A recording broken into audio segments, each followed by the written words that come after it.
오늘 구속심사를 받고 있는 한학자 총재. 지금 통일교 집단 당원 가입 의혹과 관련해서는 이제 국민의힘이 연관돼 있고 권성동 의원은 이미 구속된 상황이잖아요. 지금의 상황을 어떻게 보시는지, 그리고 한 총재의 구속 가능성은 좀 어떻게 또 예상하십니까?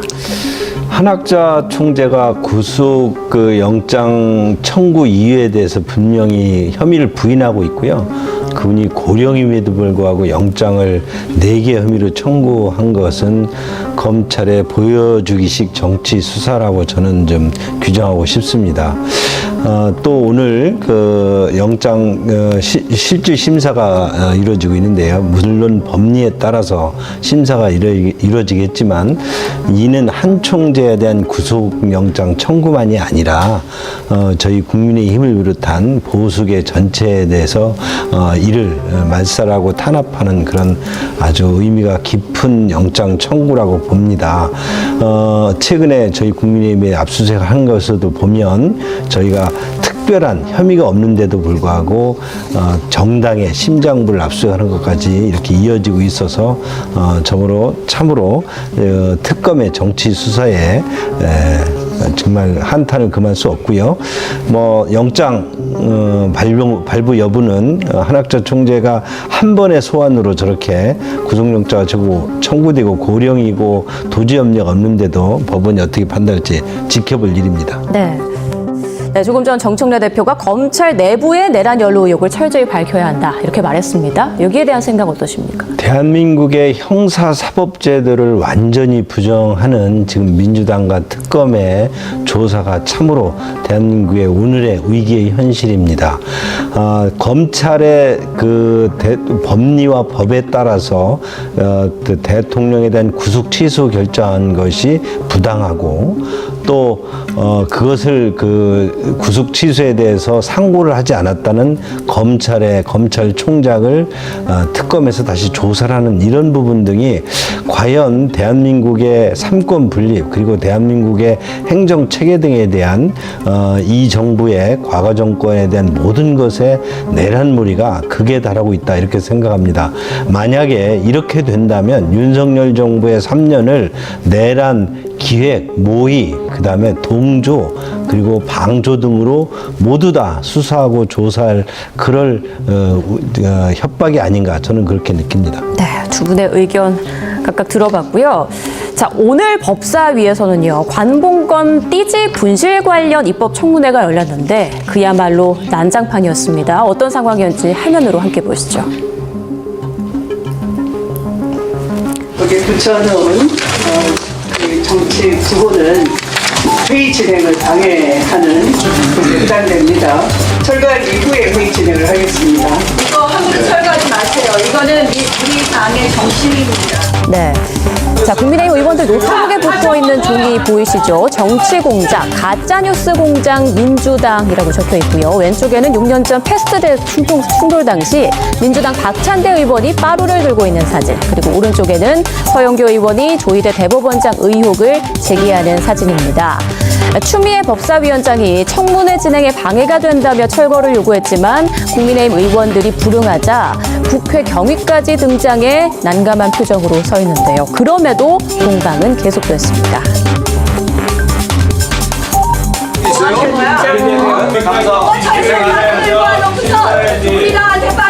아주 국민의힘은 할 것 다 해먹어 자기네들. 결국 추 위원장은 국민의힘 의원들 퇴장 조치에 나섰는데요. 2차 경고에 응하지 않았으므로 회의의 질서유지권을 발동합니다. 송석준 의원님, 조배숙 의원님, 나경원 의원님 퇴장해 주시기 바랍니다. 의사일정에 들어가겠습니다. 의사일정 제1항 검찰개혁 입법 청문회를 상정합니다.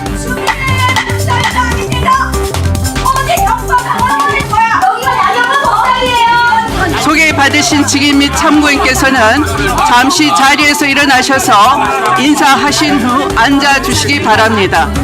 결국 나경원 의원 등은 위원장석으로 나가서 항의했는데요. 그렇게 한참 대치 상황이 이어지다 윤석열 오빠 발언으로 또 한 번의 언쟁이 벌어졌습니다.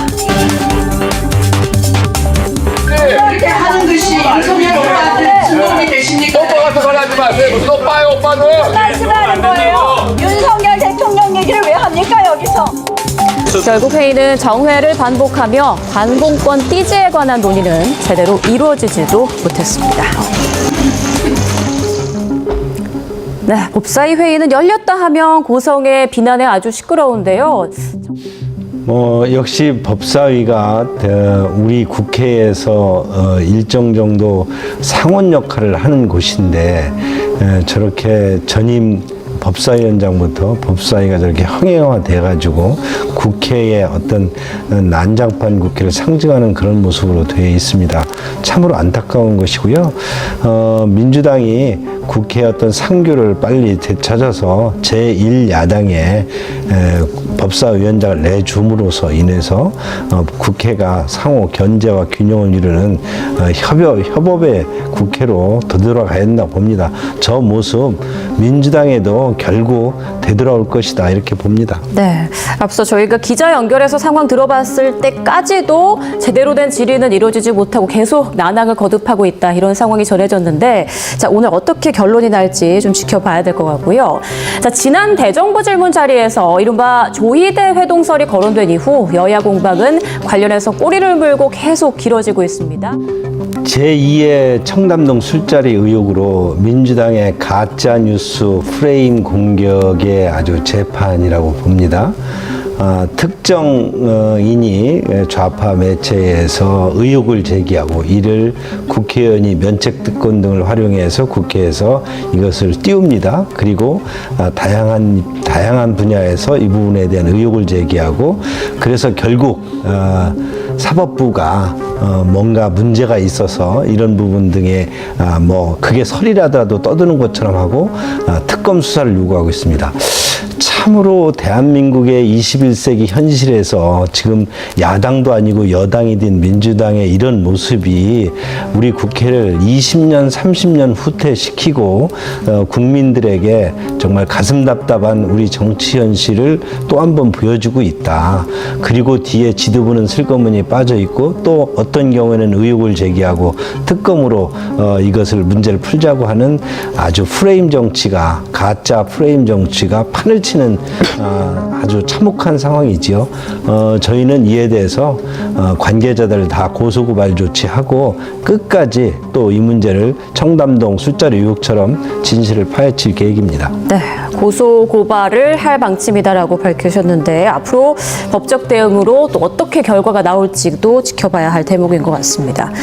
자, 그리고 김건희 특검팀이요. 지난 목요일 국민의힘 당원 명부 데이터베이스를 관리하는 업체를 압수수색해서 통일교 교인으로 추정되는 10만 명 이상의 명부를 확인한 걸로 알려지고 있는데요. 지금 이 10만 명이라는 숫자를 두고 의견이 분분합니다. 국민의힘에서는 통계적으로 가능하다 이런 의견이던데 어떤 내용인가요? 두 가지 측면이 있습니다. 특검이 그 법원으로도 받은 영장의 범위를 넘어서는 압수수색을 했다 이렇게 봅니다.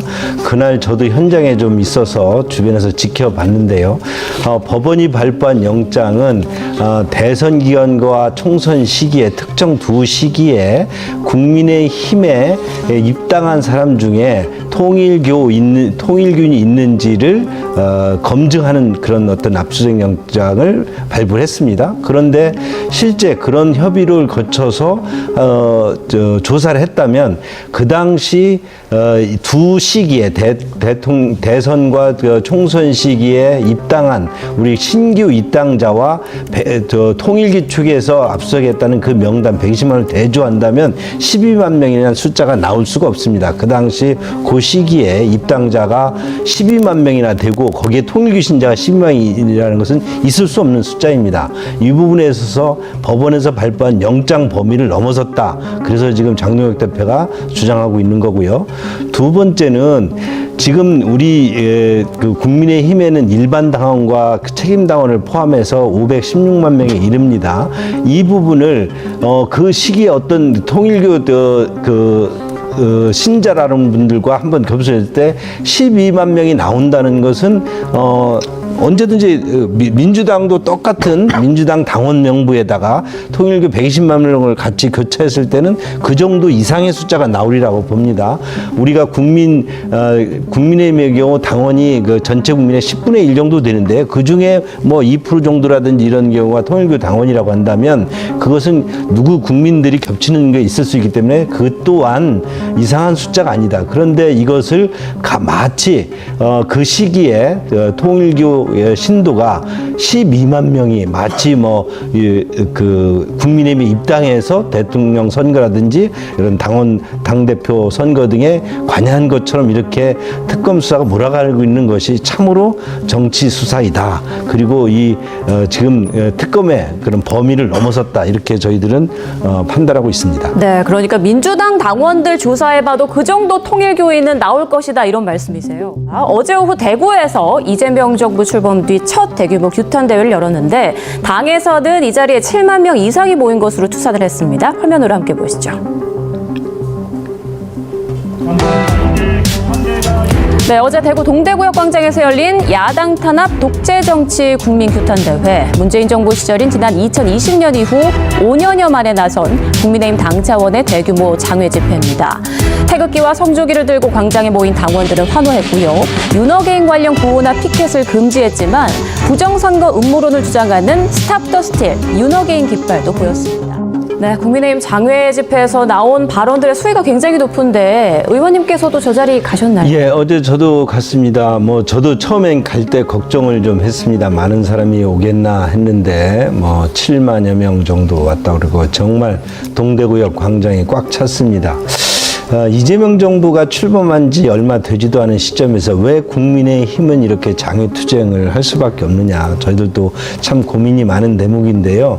지금 이재명 정부가 가지고 있는 여러 가지 스탠스를 보면 국민의힘은 말살해야 되고 보수는 괴멸을 해야 되고 대법원장은 탄핵시키거나 끌어내려야 되고 법관들도 자기 맘대로 선정해야 되기 때문에 내란재판부든 특별재판부든 설치해야 되고 뭐 형사사법제들은 무시하고 이런 모습을 그대로 방치를 할 것이냐 저희들에게 그런 고민이 있습니다. 지금 국회는 아무리 저희가 소수당이라 하더라도 예전에 여야가 협치를 하고 또 어느 정도는 경쟁을 하면서도 상대에 대한 존중이 있었는데 그저 모든 국회가 야당의 독주로 시작되기 때문에 입법부에서도 할 일이 없고 또 사법부는 장악되어 있고 행정부는 이미 독주 체제로 가고 있다. 이것을 어떻게 제재할 것이냐. 결국 저희들이 선택한 것은 장애투쟁입니다. 이게 오늘의 현실입니다. 그런데 현장에 이제 윤어게인 깃발도 보였는데 이런 부분은 국민의힘에서도 좀 우려. 저런 부분에서는 저희들도 어제 그 경계를 했고요. 그래서 지도부에서도 집회를 진행하면서 어떤 슬로건이나 문구 등은 집회에서 사용하는 문구 정도로만 가자 이렇게 여러 차례 안내도 했습니다만 그러나 집회 때 저런 그 지지자들께서 저렇게 하는 모습들은 있을 수밖에 없습니다. 네.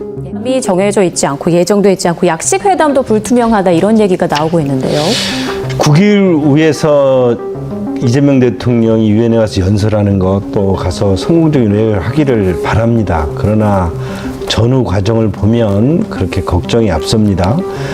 관세 협상도 타결이 안 됐고 또 자주국방, 외국군 없는 자주국방을 출발 전에 대통령께서 얘기를 한다는 말이죠. 또 여러 가지 지금 그 경제 관련해서 장관급 회담이나 외무부 장관 회담에서 좋은 소식이 들려오지 않습니다. 조지아 사태 이후에 또 별다른 비자 협정 문제도 좋은 소식이 없습니다. 참으로 안타깝습니다. 이런 지금 외교가 계속된다면 이재명 정부가 가지고 있는 외교 문제가 과연 국익을 위해서 어떤 결과를 낼지 참으로 걱정이 앞섭니다. 부디 이번에 가서 뭐 에너지 전환 등해서 연설회도 하고 간담회도 갖는다고 하시는데 에너지 문제, 전환 문제에서도 지금 기후 에너지 환경부의 이런 성급한 전환 등이 세계 조류에서 독일이나 영국 등에서는 이런 부분 등을 다시 원상대로 복귀하는 그런 추세에서 통해서 어떤 모습으로 그 위원회기를 국익회기를 하실 수 있을지 한번 걱정이 앞서는데 하여튼 잘 성공하기를 바랍니다. 네, 강 의원님께서도 우려는 하고 계시지만 그래도 잘 성과를 좀 거두고 오길 바란다라는 말씀해 주셨습니다.